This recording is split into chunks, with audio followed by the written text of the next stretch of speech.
Não cometa esses erros ao começar a introdução alimentar. Será que meu filho está pronto? Tem alguma coisa que ele não pode comer? O que é gag?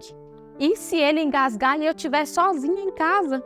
Vou responder essas e outras dúvidas aqui nesse vídeo. Então fica comigo até o final, porque isso pode salvar a vida do seu filho. E vamos para o primeiro erro. Começar a introdução alimentar antes do recomendado. E aí, com quantos meses começar? E será que o meu filho está preparado? E esta é a recomendação da Sociedade Brasileira de Pediatria, que a introdução alimentar seja começada com 6 meses, mais os sinais de prontidão. Primeiro, sentar sem apoio ou com o mínimo de apoio possível. Segundo, levar objetos à boca. Terceiro, demonstrar interesse pela comida. E o quarto é o reflexo de protusão da língua diminuído, que é quando o bebê empurra para fora aquilo que não é o leite materno. E vamos para o segundo erro muito comum. Começar a introdução alimentar de qualquer jeito. Existem 3 métodos. E qual utilizar? Qual o melhor para o meu filho? Quem vai definir isso é o seu filho. O primeiro método é o convencional, aquele que você amassa com um garfo ou raspa. Esse método é parecido com um purê. Lembrando que para utilizar esse método, é bom que a gente vai progredindo as texturas a cada dia. Ou seja, eu vou diminuindo as garfadas conforme o bebê vai crescendo. Assim como está nesta foto aqui.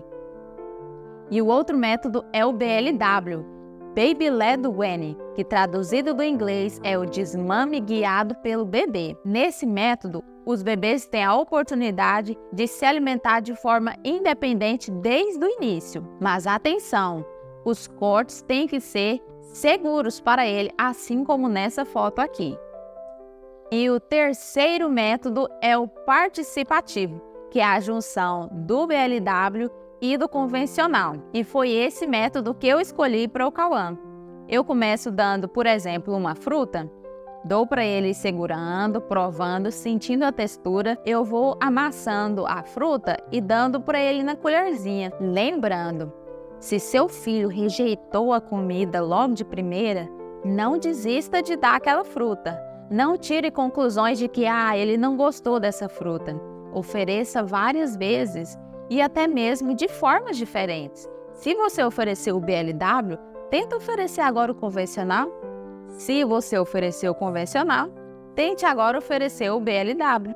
Afinal, tem o melhor método? Quem vai definir o melhor método são vocês, pais e filhos. E o terceiro erro muito comum é começar com as expectativas lá nas alturas. Abaixe um pouco as suas expectativas, porque, como o nome já diz, introdução alimentar, o bebê ainda não sabe que o alimento é para encher a barriguinha. Para ele, o que vai encher a barriga é o mamar, seja materno ou seja fórmula. Até 1 ano de vida é o principal alimento que o seu bebê vai receber. Por que eu falo abaixa um pouco as expectativas? Porque a gente fica pensando, o que eu vou fazer, o que eu vou preparar, fica ali horas pesquisando, vendo o que pode, o que não pode, se informando, dedicando um tempo cozinhando. Chega na hora, tem bebê que não come, que gospe, que vira o rosto, que só quer brincar, que não come nada. Relaxa que isso é normal. Não adianta você querer começar a introdução alimentar se você estiver estressada, com pressa, naquela correria. Para a gente começar a introdução alimentar, a gente tem que ter tempo para se dedicar. Uma coisa que ajudou bastante aqui na introdução alimentar do Cauã foi comprar a cadeirinha quando ele tinha 5 meses, exatamente. Na hora do almoço, eu colocava ele junto com a gente e ele ficava nos observando. Eu acredito que isso facilitou muito para quando eu fui realmente começar a introdução alimentar aos 6 meses. Que inclusive tem vídeo dessa cadeirinha do Cauã aqui no canal. No final do vídeo eu vou deixar linkado para vocês assistirem. O quarto erro muito importante é não saber o que pode e o que não pode dar para o seu filho. Mas afinal, tem alguma coisa que eles não podem comer? Tem sim. Alguns alimentos devem ser evitados e são eles que eu vou citar aqui agora. O mel. Apesar do mel ser um produto natural, ele é contraindicado no primeiro ano de vida do bebê por motivos de segurança e saúde. Segurança porque o mel pode estar contaminado com a bactéria que pode causar o botulismo. E por segurança, por motivos que o bebê pode engasgar com o mel. Temperos processados, sabe aqueles de cubinho que a gente compra no mercado ou de pozinho?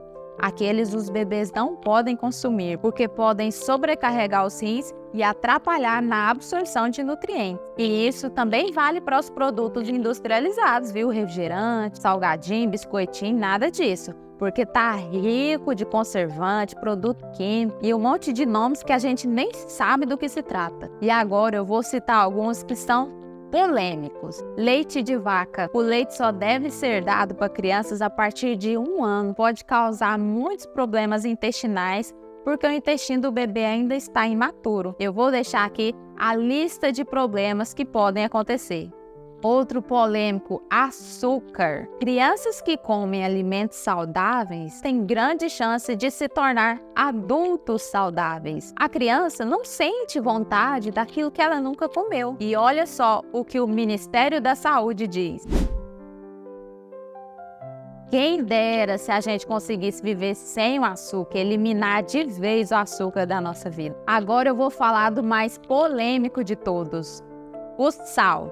Uns falam que podem, outros falam que não. E aí, pode ou não pode? Uma quantidade mínima pode ser utilizada, mas tem alguns profissionais da saúde que não recomendam. Preferem que o sal seja evitado no primeiro ano de vida do bebê. E após 1 ano de vida, que seja adicionada apenas uma pitada de sal. Com certeza você, mamãe, que decidiu não colocar sal na comida do seu filho, já ouviu.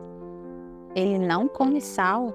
Tadinho! Mas quando se fala que não pode usar sal, isso não quer dizer que a comida precisa ser sem graça, não é mesmo? Eu vou citar aqui agora temperos que podem sim ser utilizados no preparo das refeições. Diversos temperos como alho, cebola, coentro, manjericão, orégano, salsinha, cebolinha e também as versões desidratadas como açafrão, cúrcuma, canela e tantos outros. Mas lembre-se, em caso de dúvidas sobre o que pode ou não pode dar para o seu bebê, consulte o médico ou o pediatra, pois é ele que vai avaliar se o seu bebê está crescendo de forma adequada. E o 5º erro, não saber a diferença de reflexo de gag e engasgo.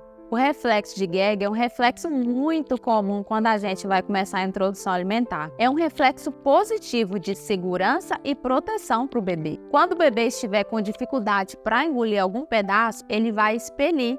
Isso evita com que ele engasgue. Ele está respirando?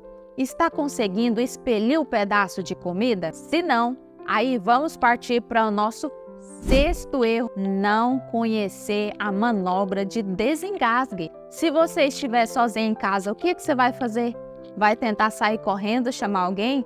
Pode ser que não dê tempo, você precisa aprender, porque essa manobra pode decidir entre a vida e a morte de alguém. Todos que têm contato com crianças, aliás, só crianças não, adultos também, todos deveriam ter pelo menos uma noção de como que é feita essa manobra.